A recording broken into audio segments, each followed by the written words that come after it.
sommes en 7e, ici, nous sommes des Timothées, et comme nous sommes en 7e, on nous appelle que nous sommes des Timothées. Courage, nous sommes là aujourd'hui pour notre leçon de français grammaire. Ici, nous avions déjà vu le décret des adjectifs sur les comparatifs. Alors aujourd'hui, nous allons passer à autre chose. On va voir les décrets des adjectifs qualificatifs. Mais quel décret? Le décret des supériorités, le superlatif. On va voir les superlatifs aujourd'hui. Mes amis, regardez, dans le décret des superlatifs, regardez d'abord dans la première phrase, vous verrez Marie est très curieuse. Marie est très curieuse. Marie est très curieuse. Ici, vous trouverez que nous avons très qui marque la supériorité. Ici, il n'y a pas de comparaison. C'est le superlatif absolu. C'est-à-dire, il n'y a pas de comparaison. Regardez maintenant cette deuxième phrase. Chantal est la plus curieuse de tous. Et regardez là-bas, il y a la supériorité, mais il y a la comparaison. Voilà pourquoi nous disons que c'est le superlatif relatif de supériorité. C'est-à-dire, elle est comparée à un degré supérieur, à un degré élevé. Donc, mes amis, regardez aussi 4. Glodie est très savante et fort savante. Regarde ici, mes amis, vous trouverez que c'est le superlatif absolu. C'est le superlatif absolu. C'est-à-dire, elle n'est pas comparée avec une autre personne. Elle n'est pas comparée avec autre chose. Donc, le superlatif absolu, il n'y a pas de comparaison. Mais dans le superlatif et relatif, là, il y a la comparaison. 5 plutôt, la policière est extrêmement savante. Vous trouverez aussi que la policière n'est pas comparée avec une autre personne, n'est pas comparée avec quelqu'un d'autre, n'est pas comparée avec un objet ou avec quelque chose non plus, mais seule. C'est pris au décret superlatif absolu. Mais regarde maintenant, il y a aussi les deux derniers décrets, c'est quel décret? Le superlatif relatif. Mais superlatif relatif à quel décret? À un décret de supériorité. On dit Paul est le plus aimable des hommes. Paul est le plus aimable des hommes. Vous regarderez qu'il y a l'article qui précède l'adverbe plus l'adjectif qui est là qui précède aussi. Donc c'est le décret des superlatifs relatifs de supériorité. À ce niveau ici, vous trouverez qu'il y a la comparaison, mais à un degré supérieur. Maintenant, 7. L'homme le moins aimable des hommes, c'est le pauvre. Mes amis, ici vous trouvez que non, il y a aussi l'article qui précède l'adverbe là-bas, il y a le superlatif relatif d'infériorité bien sûr. C'est-à-dire, il y a la comparaison. On compare à un degré élevé, mais il y a l'infériorité. Donc, vous comprendrez que dans la synthèse, le superlatif exprime une qualité portée à un très haut degré ou au plus degré, il peut être absolu. C'est-à-dire, c'est à un degré élevé qu'il est exprimé.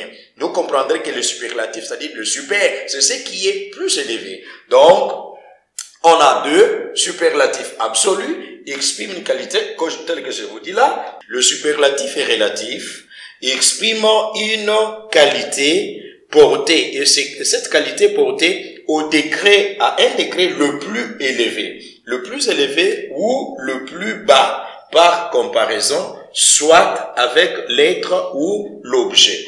C'est-à-dire ici, le degré est élevé ou soit un degré qui est déjà bas. Voilà pourquoi, donc, nous devons savoir que le superlatif est relatif, exprime une qualité portée au degré le plus élevé ou le plus bas. Mais dans ce degré-là, il y a le relatif d'infériorité, il y a le relatif de supériorité. La comparaison, mes amis, soit avec l'être ou l'objet dont il s'agit considéré dans des circonstances différentes, soit avec un ou plusieurs autres objets qui sont comparés.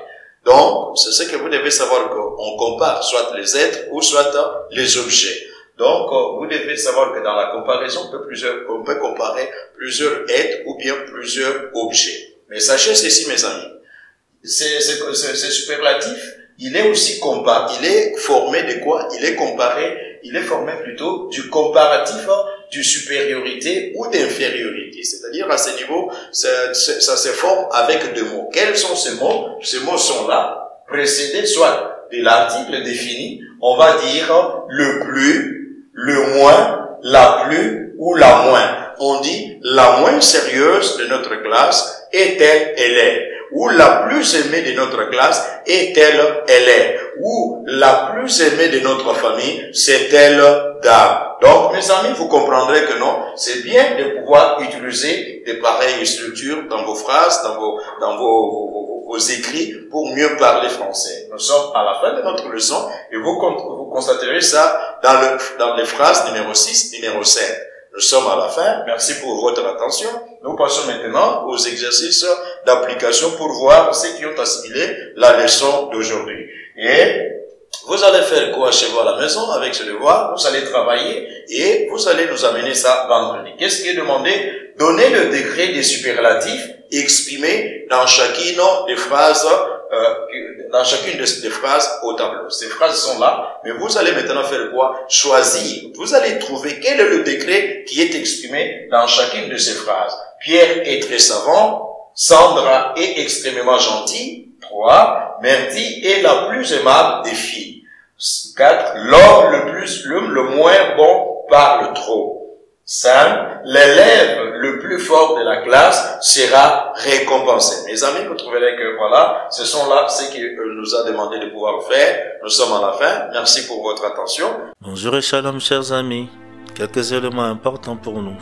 Chers amis, la Bible dit, dans le livre de Proverbes chapitre 23, le verset 12, « Ouvre ton cœur à l'instruction et tes oreilles aux paroles de la science. » Proverbe 23, le verset 23, « Acquiert la vérité et ne la vends pas la sagesse, l'instruction et l'intelligence. » Voilà pour nous les éléments à retenir dans le cadre de l'éducation chrétienne. Pour notre bien-être, il est important et que nous vous prions de respecter le geste barrière pour vous protéger contre le coronavirus. Quelques gestes à respecter. Restez chez vous, protégez-vous en portant le masque et le gant. Touchez dans le coude, lavez-vous fréquemment les mains avec du savon. Ne touchez pas votre visage avec les mains. N'éternuez pas sur la paume de vos mains. Gardez une distance de 1 mètre au minimum vis-à-vis des autres. Que Dieu vous bénisse. À la prochaine.